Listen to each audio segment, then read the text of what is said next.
Hello students, स्वागत है आपका आज ट्यूटोरियल में। स्टूडेंट्स, ये वीडियो क्लास 9 के मैथ्स 2 का वीडियो है। इस वीडियो में स्टूडेंट्स हम बेसिक्स कॉन्सेप्ट्स इन ज्योमेट्री इस चैप्टर का प्रैक्टिस सेट 1.1 हम देखेंगे। ठीक है स्टूडेंट्स, यहाँ पे पार्ट 2 इसलिए है क्योंकि प्रीवियस जो वीडियो था उसमें प्रैक्टिस सेट 1.1 कंप्लीट नहीं हो पाया था, तो जो क्वेश्चंस छूट गए थे वो इस वीडियो में हम देखेंगे। स्टूडेंट्स, ये जो वीडियो है बेसिक्स कॉन्सेप्ट्स इन ज्योमेट्री का सेकेंड वीडियो है। स्टूडेंट्स, पिछले वीडियो में हमने प्रैक्टिस सेट 1.1 का जो फर्स्ट क्वेश्चन था, find the distance with the help of number line given below, ये हमने सॉल्व कर लिया था। ठीक है स्टूडेंट्स, और मैंने आपको एक होमवर्क भी दिया था। ठीक है, अगर आपको याद हो तो। अब हम क्वेश्चन नंबर सेकेंड देखेंगे। ठीक है, क्वेश्चन नंबर सेकेंड क्या है आपका, if the coordinate of a is x and the coordinate of b is y, find distance of A B. ठीक है, अगर ए का कोऑर्डिनेट x है और b का कोऑर्डिनेट y है तो आपको डिस्टेंस ऑफ ए बी पता करना है। ठीक है स्टूडेंट्स, तो यहाँ पे देखते हैं। अब x की वैल्यू दी गई है 1 और y की वैल्यू दी गई है 1। ये x का मतलब है a। ठीक है, तो a का कोऑर्डिनेट क्या है, x है और वो 1 है। ठीक है, तो a का कोऑर्डिनेट 1 हो गया। यहाँ पे y का मतलब है b। ठीक है, तो b का कोऑर्डिनेट कितना है, 7। ठीक है, तो हम लिखेंगे the coordinate of point a is x is equal to 1, है ना। a को x दिखा है और x कितना है, 1 है। ठीक है, the coordinate of point b is y is equal to 7। अब आपको बताना है स्टूडेंट्स कि 7 बड़ा है या 1 बड़ा है, तो हमने यहाँ पे दिखाया कि 7 is greater than 1। Therefore distance of A b क्या होगा, 7 माइनस 1 करेंगे हम, बड़े में से छोटे नंबर को सब्ट्रैक्ट करेंगे। मीन्स आपको क्या करना है, बड़ी कोऑर्डिनेट में से छोटे कोऑर्डिनेट को सब्ट्रैक्ट करना है डिस्टेंस फाइंड आउट करने के लिए। तो 7 माइनस 1 कितना होता है स्टूडेंट्स, 6 होता है। तो यहाँ पे डिस्टेंस ऑफ ए बी कितना हो गया, 6। ठीक है स्टूडेंट्स, सेकंड क्वेश्चन जो है वो x की वैल्यू 6 दी गई है और y का जो कोऑर्डिनेट है वो -2 है। x का कोऑर्डिनेट मतलब a का कोऑर्डिनेट एंड y का कोऑर्डिनेट मतलब b का कोऑर्डिनेट। तो the coordinate of point a is 6 and the coordinate of point b is -2। ठीक है, जो कि y है और वो -2 है। ठीक है स्टूडेंट्स, अब यहाँ पे देखो, हमें बताना है कि कौन ग्रेटर है एंड कौन स्मॉलर। तो यहाँ पे आप देखोगे तो 6 जो है वो ग्रेटर है और -2 जो है वो स्मॉलर है। ठीक है, तो 6 माइनस -2। ठीक है, जब दो माइनस एक साथ रहते हैं तो आपको क्या करना है, ब्रैकेट में रखना है सेकंड वाले नंबर को। तो माइनस माइनस जब ब्रैकेट ओपन होगा तो प्लस होगा, तो 6 + 2 कितना हो जाएगा स्टूडेंट्स, 8 हो जाएगा। ठीक है, तो डिस्टेंस ऑफ ए बी कितना मिल गया, 8। ठीक है, अब थर्ड क्वेश्चन देखते हैं। थर्ड क्वेश्चन क्या है, आपको x की वैल्यू -3 दी गई है और y की वैल्यू 7 दिया गया है। ठीक है, x की वैल्यू मतलब a का कोऑर्डिनेट एंड y का कोऑर्डिनेट मतलब b का कोऑर्डिनेट। तो हम लिखेंगे the coordinate of point a is x is equal to -3 and the coordinate of point b is y is equal to 7। Therefore 7 is greater than -3। हम दिखाएंगे कि कौन बड़ा है। फिर 7 में से -3 को माइनस करेंगे तो दोनों माइनस एक साथ है, इसलिए जो नंबर है वो ब्रैकेट में माइनस माइनस प्लस, तो 7 + 3 कितना हो जाएगा स्टूडेंट्स, 10 हो जाएगा। ठीक है स्टूडेंट्स, तो डिस्टेंस ऑफ ए बी कितना आ रहा है, 10। ठीक है, अब x का कोऑर्डिनेट -4 है और y का कोऑर्डिनेट -5 है। ठीक है, तो हम क्या करेंगे, सबसे पहले लिखेंगे the coordinate of point a is x is equal to -4 and the coordinate of point b is y is equal to -4।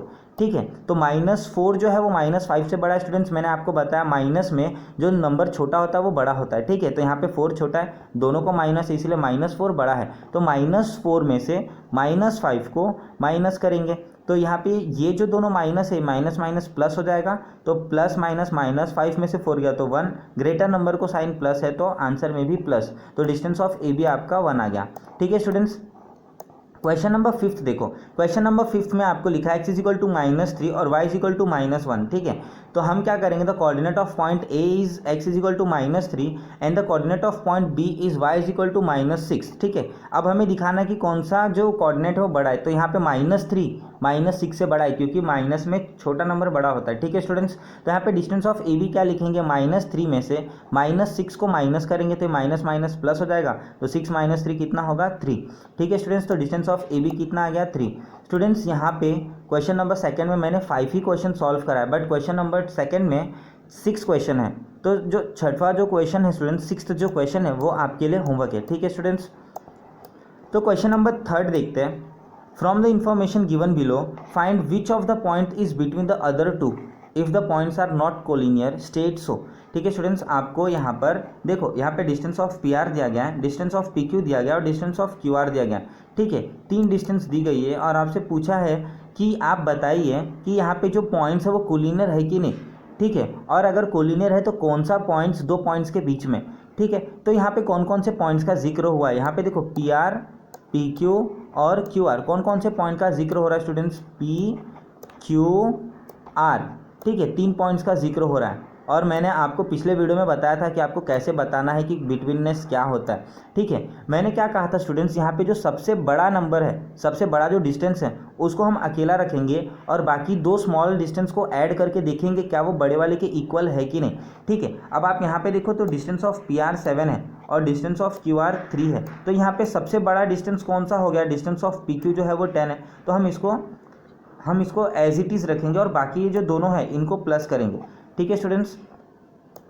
देखो अब क्या करेंगे हम, distance of P R plus distance of Q are, ये दोनों छोटे छोटे पी आर और डिस्टेंस ऑफ क्यू आर को ऐड करेंगे, ठीक है। तो यहाँ पे देखो मैंने वही किया, distance of P R plus distance of Q are जो है वो 7 + 3 होगा, ठीक है, क्योंकि ये 7 है और ये 3 है, तो 7 + 3 कितना होगा स्टूडेंट्स 10, तो ये दोनों को प्लस करने पे 10 आया, ठीक है।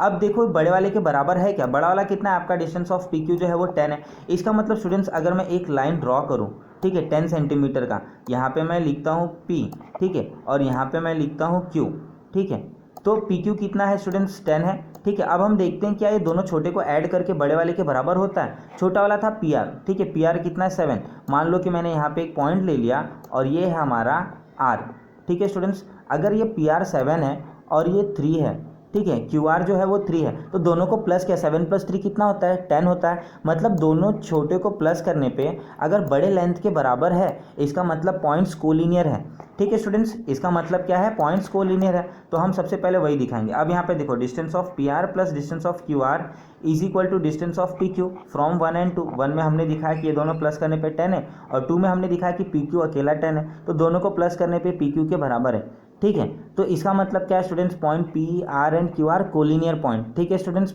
इतना ही सिंपल था।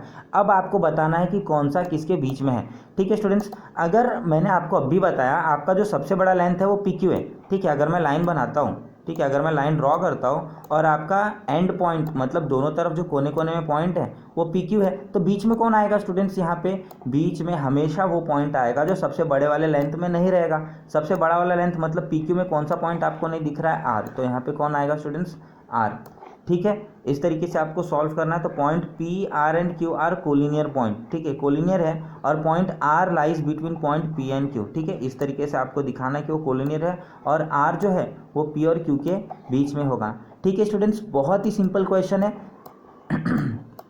क्वेश्चन नंबर 2 देखते हैं। यहाँ पे आपको क्या दिया गया है, यहाँ पे दिया गया है कि डिस्टेंस ऑफ आर एस 8 है, डिस्टेंस ऑफ एस टी जो है वो 6 है और डिस्टेंस ऑफ आर टी जो है वो 4 है। स्टूडेंट्स यहाँ पे सबसे बड़ा लेंथ कौन सा है, अगर आप ध्यान दो तो यहाँ पे सबसे बड़ा लेंथ कौन सा है student, distance of R S जो कि 8 है, ठीक है। तो हम क्या करेंगे, इसको अभी नहीं लेंगे, हम क्या करेंगे बाकी के जो दोनों छोटे हैं उनको ऐड करते 6 और 4 को, मतलब एस टी और आर टी को, ठीक है। तो देखो आर एस को मैंने अकेला रखा है यहाँ पे 8 और इसको मैंने डाल दिया 1, ठीक है। अब बाकी के जो दो छोटे छोटे उनको ऐड करेंगे, तो distance of S T plus distance of R T क्या होगा 6 + 4, ठीक है। डिस्टेंस ऑफ एस टी 6 है और आर टी 4 है, तो 6 + 4 कितना होता है 10, मतलब ये दोनों को प्लस करने पर 10 आया। लेकिन बड़ा वाला कितना है, आर एस है 8 है, मतलब अगर मैं यहाँ पे ड्रॉ करता हूँ आर, ठीक है, और मैं अगर यहाँ पे ड्रॉ करता हूँ एस, तो ये जो लंबाई है वो 8 है, ठीक है। और जो बाकी दी गई है एस टी और आर टी, ठीक है, अगर मैं एक लेता हूँ एस, ठीक है, ये लाइन लिया मैंने एस टी, ठीक है, और दूसरा है आर टी, ठीक है। तो यहाँ पे टी है तो यहाँ से मैं फर्दर आगे बढ़ाता हूँ, यहाँ पे आर, ठीक है, आर मैं यहाँ पे बढ़ाता हूँ। तो स्टूडेंट्स यहाँ पर देखो आपको क्या बताया जा रहा है, ठीक है। यहाँ पे जो आर एस है वो 8 सेंटीमीटर का, लेकिन यहाँ पे देखो अगर मैं टी एस लेता हूँ 6 और आर टी लेता हूँ 4, तो ये दोनों को तो प्लस करने पर 10 आ रहा है, ठीक है, मेरा 10 आ रहा है। लेकिन यहाँ पे जो सबसे बड़ी लंबाई है वो 8 ही की है, तो ये लाइन अलग है और ये लाइन अलग है, ठीक है स्टूडेंट्स। तो जब भी आपका बड़ा वाला लेंथ बाकी दो छोटे लेंथ को प्लस करने पर बराबर नहीं आता, इसका मतलब वो दोनों डिफरेंट लाइन है, ठीक है स्टूडेंट्स, वो दोनों डिफरेंट लाइन है, इसका मतलब वो कोलिनियर नहीं है। तो फ्रॉम 1 and 2 आपको ऐसा लिखना होगा जैसा मैंने स्क्रीन पर आपको दिखाया है। आर एस जो है वो S T plus R T के प्लस के इक्वल के बराबर नहीं है, आपको यहाँ पे काटना है, जैसा मैंने यहाँ पे ये इक्वल को काटा है, यहाँ पर आप जो मेरे माउस से देख रहे हैं इस तरीके से आपको भी यहाँ पे काटना है और दिखाना है कि वो इक्वल नहीं है, ठीक है स्टूडेंट्स। अगर इक्वल नहीं है इसका मतलब क्या है, इक्वल नहीं इसका मतलब कोलिनियर नहीं है। तो point R S and T R not collinear, ठीक है, बस इतना ही करना था। अगर कोलिनियर नहीं है तो स्टूडेंट्स ये बताना है क्या कि कौन सा पॉइंट किसके बीच में, ठीक है, आपको नहीं बताना है, ठीक है, अगर वो कोलिनियर होगा तो ही बताना है, ठीक है स्टूडेंट्स। क्वेश्चन नंबर 3 देखते हैं। क्वेश्चन नंबर 3 में स्टूडेंट्स आपको दिया है कि डिस्टेंस ऑफ ए बी 16 है, डिस्टेंस ऑफ सी ए जो है वो 9 है and distance of B C जो है वो 7 है, ठीक है। अब डिस्टेंस ऑफ यहाँ पे सबसे बड़ा लेंथ कौन सा है स्टूडेंट, सबसे बड़ा लेंथ ए बी है, तो हमने देखो यहाँ पे ए बी को 16 लिखा और यहाँ पे मैंने इसको डाल दिया इक्वेशन 1, ठीक है। अब बाकी के जो छोटे लेंथ है वो क्या है, सी ए और बी सी है, ठीक है। तो distance of C A plus distance of B C अब हम करेंगे। सी ए कितना है स्टूडेंट्स 9 है और बी सी कितना है स्टूडेंट्स 7 है, ठीक है। तो यहाँ पे 9 + 7 हमने लिख दिया, ठीक है। तो सी A plus B C plus करने पर 9 + 7 कितना होता है 16। यहाँ पे देखो ये दोनों जो छोटे छोटे हैं इनको प्लस करने पर बड़े वाले लेंथ के बराबर आ रहा है, इसका मतलब ये कोलिनियर है स्टूडेंट्स, ठीक है। तो हम क्या लिखेंगे आगे, from 1 and 2 distance of A B is equal to distance of C A plus distance of B C. ये जो ए बी है 16, 1 में वो 16 आ रहा है और 2 में भी ये दोनों को प्लस करने पे 16 आ रहा है, तो 1 और 2 में दोनों 16 है, मतलब दोनों बराबर है। तो डिस्टेंस ऑफ ए बी जो है वो सी ए प्लस बी सी के बराबर है, ठीक है। यहाँ इसका मतलब क्या है स्टूडेंट्स, इसका मतलब सबसे बड़ा लेंथ क्या है आपका ए बी है, ठीक है। आपका सबसे बड़ा लेंथ क्या हो जाएगा ए एंड बी, ठीक है। ए और बी कितना है 16। अब यहाँ पे हम देखते हैं सी ए, अगर मैं यहाँ पे सी कहीं पे डालता हूँ तो सी यहीं पे होगा, ठीक है, सी यहीं पे होगा, ठीक है। अब सी ए कितना कह रहा था स्टूडेंट्स 9 कह रहा था और बी सी कितना कह रहा था 7, 9 + 7 16 होता है और ये बड़ी वाली की भी लेंथ 16 है, मतलब ये एक ही लाइन है, ठीक है स्टूडेंट्स। और तीनों कोलिनियर है, ठीक है, जब इक्वल होता है तो कोलिनियर है। और बीच में कौन होगा स्टूडेंट्स, अब सबसे बड़ा लेंथ कौन सा है आपका ए बी है, इसमें कौन सा पॉइंट आपको नहीं दिख रहा है सी, तो point C lies between point A and B, ठीक है स्टूडेंट्स। इतना सिंपल है, आपको बस जैसा मैं बता रहा हूँ उस तरीके से करना है और बहुत ही आसान है स्टूडेंट्स, ठीक है। यहाँ पे डिस्टेंस ऑफ एल एम आपको 11 दिया गया है, डिस्टेंस ऑफ एम एन आपको 12 दिया गया है और डिस्टेंस ऑफ एन एल आपको 8 दिया गया है, ठीक है स्टूडेंट्स। तो आप क्या करोगे, जैसा मैंने बताया सबसे बड़े वाले को आप अलग करो, सबसे बड़ा वाला आपका कौन सा है, सबसे बड़ा लेंथ 12 है, तो आप क्या करोगे, डिस्टेंस ऑफ एम एन 12 और इसको आपने डाल दिया 1। अब बाकी के जो छोटे छोटे उनको ऐड करो, तो बाकी के दो छोटे छोटे एल एम और एन एल है, ठीक है। तो and L M plus N L, ठीक है, N M L M plus N L N, L M कितना है स्टूडेंट्स 11 और एन एल कितना है 8, तो 11 + 8 कितना होगा 19। आपका सबसे बड़ा लेंथ है 12 और बाकी के दो लेंथ को प्लस करने पर 19, मतलब ये अलग अलग लाइन की बात हो रही है, एक ही लाइन नहीं है, इसका मतलब ये कोलिनियर नहीं है स्टूडेंट्स। तो हम क्या लिखेंगे, from 1 and 2 distance of M N जो कि 12 है और distance of L M plus distance of L N जो कि 19 आ रहा है वो इक्वल नहीं है। आप यहाँ पे देखो मैंने इक्वल को काटा है, ठीक है। The points L M N are not collinear, यहाँ पे देखो मैंने मेंशन किया ये कोलिनियर नहीं है, ठीक है स्टूडेंट्स। कोलिनियर कब होता है, जब दोनों का लेंथ इक्वल आता है, ठीक है स्टूडेंट्स। तो यहाँ पर मैंने आपके लिए क्वेश्चन 4 ही सॉल्व किया है, बट स्टूडेंट्स अगर आप देखोगे तो क्वेश्चन नंबर 3 में 6 क्वेश्चन है, ठीक है। तो बाकी के जो 2 क्वेश्चन है वो होमवर्क है, ठीक है स्टूडेंट्स। अब बढ़ते हैं क्वेश्चन नंबर 4 के तरफ। On a number line point A B C are such that A C is equal to 10, B C is equal to 8 and distance of A B considering, आपको find करना है कि distance of A B कितना होगा, ठीक है students. तो आपको पूछा है कि सारे पॉसिबिलिटीज़ आप लगाइए, अगर ए सी 10 है और बी सी 8 है तो ए बी कितना होगा। स्टूडेंट्स हमारे पास ना देखिए 2 पॉसिबिलिटी आती है, एक पॉसिबिलिटी तो ये आती है, ठीक है, अगर मैं ए बी बनाता हूँ, ठीक है, ए बी बनाता हूँ, ठीक है, अगर मैं ए बी बनाता हूँ स्टूडेंट्स, तो ये जो सी है अगर ये सी बीच में रहेगा, ठीक है, तो ये सी बीच में रहेगा, तो पहला पॉसिबिलिटी क्या होगा, ए सी 10 है, ठीक है, यहाँ पे मैंने 10 लिख दिया, ठीक है, और यहाँ पे बी सी कितना लिखा है 8 है, तो आपका ए बी कितना होगा स्टूडेंट्स, ए बी कितना होगा, ये दोनों को प्लस कर दूंगा, 10 + 8 ए बी कितना हो जाएगा स्टूडेंट्स 18 हो जाएगा। एक तो ये पॉसिबिलिटी है कि सी बीच में है तब, ठीक है। दूसरी पॉसिबिलिटी क्या है स्टूडेंट्स, अगर मैंने ए बी लिया, ठीक है, ए बी लिया, ये भी तो हो सकता है जो सी है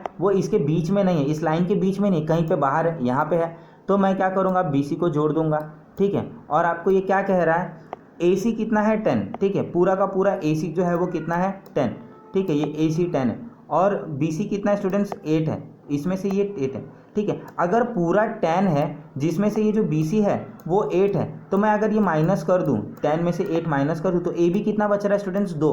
तो हमारे पास कितनी पॉसिबिलिटी है, 2 पॉसिबिलिटी, या तो सी बीच में होगा या तो सी बाहर होगा, बी बीच में होगा, ठीक है। तो हम दोनों पॉसिबिलिटी से देखते हैं। C lies between A and B, that is A C B. अगर ऐसा होता है तो क्या होगा स्टूडेंट्स, तो हम ऐसा बनाएंगे लाइन ए सी बी, ऐसा बनाएंगे। अब आपको क्या दिया गया है, ए सी 10 दिया गया है, ठीक है। पूरा का पूरा जो ए सी है वो 10 है और बी सी जो है वो 8 है, बी सी 8 है। तो पूरा ए बी कितना होगा स्टूडेंट्स, आप क्या करोगे, ठीक है, मैं आपको यहाँ पे बना करके दिखाता हूँ। आपका ए सी ये 10 है, ठीक है, बी सी 8 है, तो ये पूरा कितना होगा, दोनों को जोड़ोगे आप तो यहाँ पे देखो ए बी हमने कैसे निकाला है, distance of A C plus distance of B C, ठीक है। ए सी 10 है और बी सी 8 है, तो दोनों को जोड़ोगे तो कितना आएगा स्टूडेंट्स 18। एक तो ये है कि हम प्लस करेंगे दोनों को, दूसरा क्या है स्टूडेंट्स, माइनस होगा, है ना। When C lies between A and B, ठीक है, जब सी लाइज ए और बी के बीच में जब सी था तो आपका डिस्टेंस कितना आ रहा है, 18 आ रहा है, ठीक है। अगर सी बीच में नहीं है, बी बीच में, सी बाहर है, इफ़ पॉसिबिलिटी टू क्या है, B lies between A and C, ठीक है। अगर बी बीच में है तो क्या होगा, ठीक है, अगर बी बीच में तो डायग्राम स्टूडेंट्स लाइन ऐसा बनेगा, है ना, बी यहाँ पे देख रहे हो आप बीच में है, ठीक है। तो ये पूरा का पूरा जो ए सी है वो आपका कितना दिया गया, पूरा का पूरा ए सी 10 है, जिसमें से बी सी कितना है स्टूडेंट्स 8 है, तो ए बी कितना होगा 2 होगा। वो कैसे आएगा, पूरे ए सी में से, ठीक है स्टूडेंट्स, मैं आपको यहाँ पे करके दिखाता हूँ। ये देखो, ये जो पूरा लेंथ है वो 10 है, ठीक है, जिसमें से ये जो बी सी है ये इतना जो दूर है वो 8 है। तो स्टूडेंट्स ये जो बच रहा है यहाँ पे, ठीक है, अब ये जो लेंथ बच रहा है वो लेंथ कैसे निकालेंगे हम स्टूडेंट्स, हम क्या करेंगे, ये पूरे में से ये इतना हिस्सा अगर मैं माइनस कर दूँ, पूरे में से मतलब ए सी में से अगर मैं बी सी माइनस कर दूँ तो मेरे पास क्या बचेगा, ए बी बचेगा, ठीक है स्टूडेंट्स। तो अब उसी तरीके से आपको यहाँ पे समझना है, ठीक है। अब देखते आगे, यहाँ पे देखो क्या दिया गया है, ए बी, ठीक है, distance of A B plus distance of B C क्या होता है, ए सी होता है। जैसे हमने ऊपर देखा, ए बी और बी सी को प्लस करूँगा तो ए सी आएगा, बट ए बी आपको फाइंड आउट करना है स्टूडेंट्स, तो हमने उसको ऐसे ही लिखा। बी सी आपको कितना दिया गया है, 8 दिया गया है, और ए सी आपका कितना है, 10 है। अब ये जो +8 है, अगर मैं इसको राइट हैंड साइड लूँ तो ये क्या होगा स्टूडेंट्स, -8 होगा, क्योंकि वो बराबर की दूसरी तरफ जा रहा है, इक्वल की दूसरी तरफ जा रहा है। तो 10 - 8 क्या होगा स्टूडेंट्स, यहाँ पे +8 है, इधर आएगा तो -8 हो जाएगा, एंड 10 - 8 क्या होगा, 2। तो डिस्टेंस ऑफ ए बी आपको कितना हो जाएगा, 2, ठीक है स्टूडेंट्स। तो when B lies between A and C, जब बी ए और सी के बीच में होगा तो आपका ए बी कितना आएगा, 2 आएगा, ठीक है स्टूडेंट्स। तो हमेशा आपको जब कहा जाएगा कि आपको ऑल पॉसिबिलिटी लेना है तो आपके पास क्या 2 ही पॉसिबिलिटी है, ठीक है। आपको क्या करना है, ये जो आपको देखो सबसे बड़ा लेंथ ए सी दिख रहा है, ठीक है, तो या तो सी बीच में होगा या तो सी बाहर होगा, ठीक है, यही पॉसिबिलिटी है, ठीक है। तो यहाँ पे एक बार हम प्लस करेंगे और एक बार माइनस करेंगे, बहुत ही सिंपल है स्टूडेंट्स, ठीक है। देखो, point X Y Z are collinear such that X Y 17 है, वाई जेड 8 है, find distance of X Z आपको पता करना है, ठीक है। ये कोलिनियर है मतलब एक ही लाइन में है तीनों, ठीक है। आपको क्या कहा गया, एक्स जेड फाइंड करिए अगर एक्स वाई 17 है और वाई जेड 8 है। स्टूडेंट्स यहाँ पे ये नहीं लिखा गया कि कौन बीच में है, कौन बाहर है, कौन कहाँ पे, ठीक है। अगर हमें ऐसा दिया गया रहता, ठीक है स्टूडेंट्स, अगर यहाँ पर ऐसा दिया गया रहता एक्स, ठीक है, डैश वाई डैश जेड, इसका मतलब क्या है स्टूडेंट्स, लाइन है जिसमें एंड पॉइंट x और z है, ठीक है, लाइन है और जिसमें एंड पॉइंट x और z है, और y जो है वो कहीं ना कहीं बीच में है, ठीक है। तो इसमें अगर आपको क्या कहा जा रहा है, एक्स जेड फाइंड आउट करना है, एक्स जेड फाइंड आउट करना है, तो स्टूडेंट्स आपके पास एक ही रास्ता है, दोनों को हम प्लस करेंगे, एक्स वाई को और वाई जेड को प्लस करेंगे, ठीक है। ये ऐसा कब करते हैं हम, जब ऐसा दिया रहता और आपके पास एक ही रास्ता होता। लेकिन स्टूडेंट्स यहाँ पे ये नहीं दिया गया कि एक्स वाई जेड जो है वो क्या कहते हैं, वाई जो है वो बीच में है, ठीक है, ऐसा नहीं दिया गया है, ठीक है। जब ऐसा नहीं दिया रहेगा तो आपको क्या करना है, आपके पास 2 पॉसिबिलिटी आएगी, आपको एक बार ऐड करना और एक बार सब्ट्रैक्ट करना है, ठीक है। तो यहाँ पे सबसे बड़ा लेंथ जो है वो आपका एक्स वाई है 17, ठीक है। अगर आपका मैं कंसिडर करता हूँ, ठीक है, यहाँ पे लाइन में देखिए, अगर मैं कंसिडर करूँ जेड बीच में है, ठीक है, अगर मैं पहले कंसिडर करूँ कि जेड बीच में, तो लाइन इस तरीके से बनेगी, point Z lies between point X and Y, ठीक है। अगर जेड बीच में है, अगर मैं z को बीच में करता हूँ तो पहले मैं एक्स जेड बनाऊँगा और जेड वाई बनाऊँगा, ठीक है। अब आपको एक्स जेड फाइंड आउट करना है, ठीक है, यहाँ पे आपको एक्स जेड ही फाइंड आउट करना है, एक्स जेड मतलब पूरी लाइन आपको यहाँ पे ये हिस्सा फाइंड आउट करना है, ये हिस्सा, ठीक है, बस इतना, ठीक। और आपकी पूरी लाइन कितनी है, एक्स वाई, आपको एक्स जेड फाइंड करना है तो एक्स वाई में से वाई जेड माइनस कर दो, ठीक है ना। आपको अगर स्टूडेंट्स यहाँ पे ध्यान दीजिए, आपको एक्स जेड पता करना है, ठीक है, आपको एक्स जेड पता करना है, ठीक है, इतना आपको जो लेंथ मैंने अभी कर्सर से बनाया। तो अगर मैं पूरे में से मतलब एक्स वाई में से जेड वाई माइनस करूँ तो मुझे क्या मिलेगा, एक्स जेड मिलेगा। तो यहाँ पे देखो क्या है, X Z plus Z Y, ठीक है। X Z plus Z Y क्या होगा, एक्स वाई होगा, ठीक है। और मुझे फाइंड आउट क्या करना है, एक्स जेड फाइंड आउट करना है, तो मैं उसको इसी तरफ रखूंगा और जेड वाई के जगह पे 8, क्योंकि जेड वाई का हम लोग को डिस्टेंस पता है और एक्स वाई का भी डिस्टेंस पता है 17। अभी जो प्लस 8 है, अगर मैं इसको राइट हैंड साइड लूँ तो ये क्या होगा 17 माइनस 8, और 17 माइनस 8 कितना होगा 9 होगा, ठीक है। तो डिस्टेंस ऑफ एक्स जेड क्या होगा 9 होगा, ठीक है स्टूडेंट्स।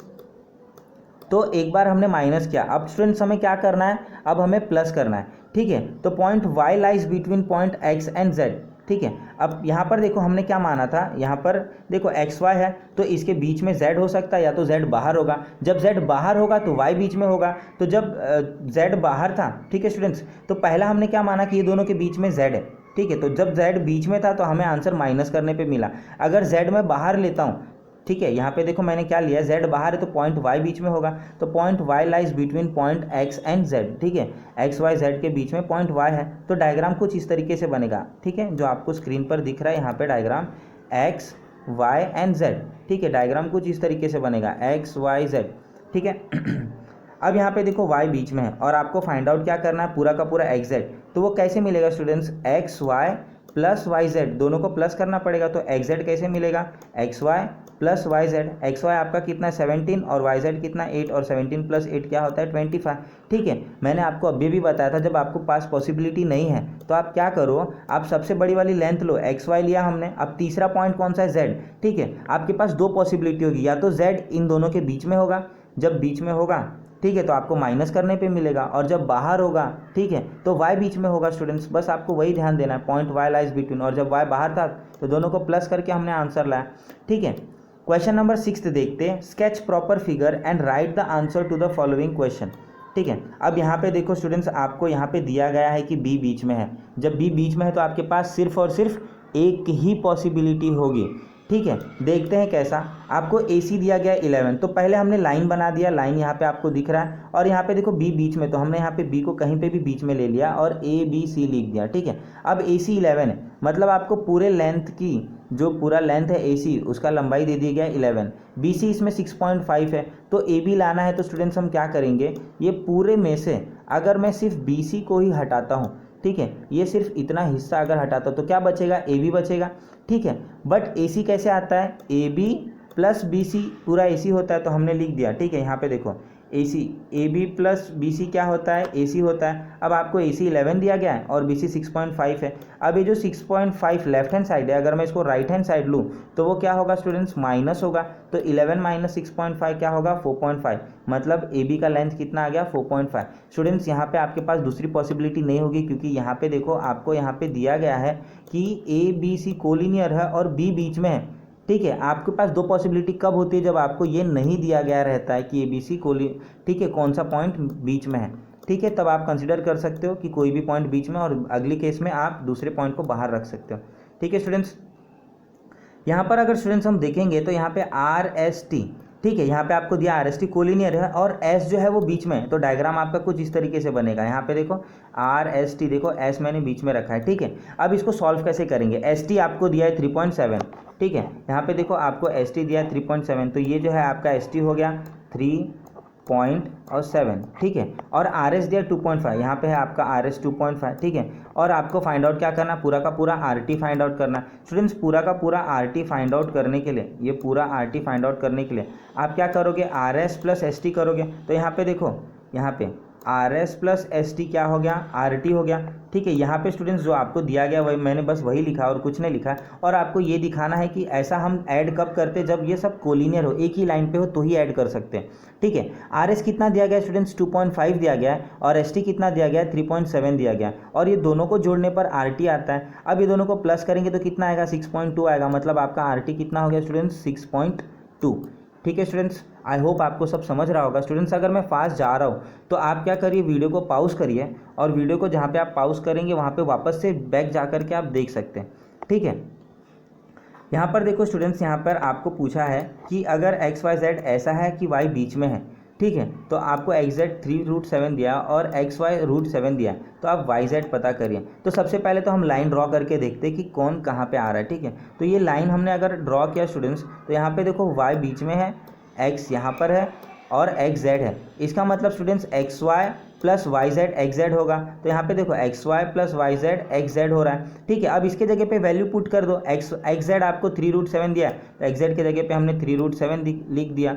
एक्स वाई आप यहाँ पर देख रहे हैं, एक्स वाई √7 दिया है, तो एक्स वाई जहाँ पर है वहाँ पे √7 लिख दीजिए आप। अब यहाँ पे जो आपको फाइंड आउट करना है वो बच जाएगा, ठीक है। ये √7 अगर मैं राइट हैंड साइड लूँ तो क्या होगा स्टूडेंट्स, ये माइनस होगा, तो 3√7 में से 1√7 गया तो कितना बचेगा 2√7, तो आपका वाई जेड भी मिल गया आपको कितना 2√7, ठीक है स्टूडेंट्स। तो इस तरीके से हमने 6th क्वेश्चन के सारे जो 3 क्वेश्चन थे वो भी हमने सॉल्व कर लिया, ठीक है स्टूडेंट्स। तो यहाँ पे आपसे 7th क्वेश्चन पूछा था, which figure is formed by the 3 non collinear point, ठीक है। तो 3 नॉन कोलिनियर पॉइंट से कौन सा फिगर फॉर्म्ड होता है, ठीक है। तो 3 नॉन कोलिनियर पॉइंट से अगर मैं आपको ऐसा डायग्राम बना के दिखाऊँ, ठीक है, मैं आपको यहाँ पे डायग्राम बना के दिखाता हूँ स्टूडेंट्स, 3 नॉन कोलिनियर पॉइंट, ठीक है स्टूडेंट्स। यहाँ पे ये एक नॉन कोलिनियर पॉइंट, ठीक है। नॉन कोलिनियर मतलब स्टूडेंट्स जो एक लाइन पे ना, अगर मैं ऐसा कोलिनियर ले लूँ, एक यहाँ पे 2, ठीक है, और यहाँ पे 3, ठीक है स्टूडेंट्स। अगर मैं यहाँ से एक स्ट्रेट लाइन बनाऊँ तो तीनों के तीनों एक ही लाइन पे आएंगे, तो 3 कोलिनियर पॉइंट से एक लाइन बनता है स्टूडेंट्स। तो 3 नॉन कोलिनियर पॉइंट जो अलग अलग एक लाइन पे ना हो, जैसे कि मैंने एक और यहाँ पे दूसरा लिया, ये दोनों एक लाइन पे, बट तीसरे को मैंने बाहर कर दिया, तो इन तीनों को जोड़ने पर क्या बनेगा स्टूडेंट्स, देखो क्या बन रहा है, ये क्या है स्टूडेंट्स, ये ट्रायंगल है, ठीक है। तो 3 नॉन कोलिनियर पॉइंट को जब हम जोड़ते हैं तो स्टूडेंट्स क्या बनता है, ट्रायंगल बनता है, ठीक है। सॉरी, यहाँ पे माउस जो है थोड़ा सा हिल गया, तो इस तरीके से आपका ट्रायंगल बनेगा, ठीक है स्टूडेंट्स। तो यहाँ पे आंसर क्या लिखा है, a triangle is formed by 3 non collinear points, तो 3 नॉन कोलिनियर पॉइंट से क्या बनेगा स्टूडेंट्स, ट्रायंगल बनेगा, ठीक है students. I hope so students आपको ये वीडियो में पूरा समझा हो। हमारा एक्सरसाइज खत्म हो रहा है, तो फिलहाल आज के वीडियो में हम इतना ही करते हैं, ठीक है। तो उम्मीद रखता हूँ स्टूडेंट्स, आई होप आपको जो मैंने इस एक्सरसाइज में जो भी पढ़ाया, इस वीडियो में आपने जो भी समझा, ठीक है, वो सब का सब आपको समझा होगा, ठीक है स्टूडेंट्स। अगर आपको नहीं समझा है, कहीं पे ऐसा लग रहा है कि मैंने फास्ट पढ़ा दिया, तो आप काम करिए कि आप जो है वीडियो को पॉज करिए और फिर से रिप्ले करके देख लीजिए स्टूडेंट्स, ठीक है। तो स्टूडेंट्स आज के लिए फ़िलहाल इतना ही। Thanks for watching the videos. Please अगर आपको वीडियो अच्छा लगता है तो लाइक करिए, शेयर करिए और सब्सक्राइब करिए।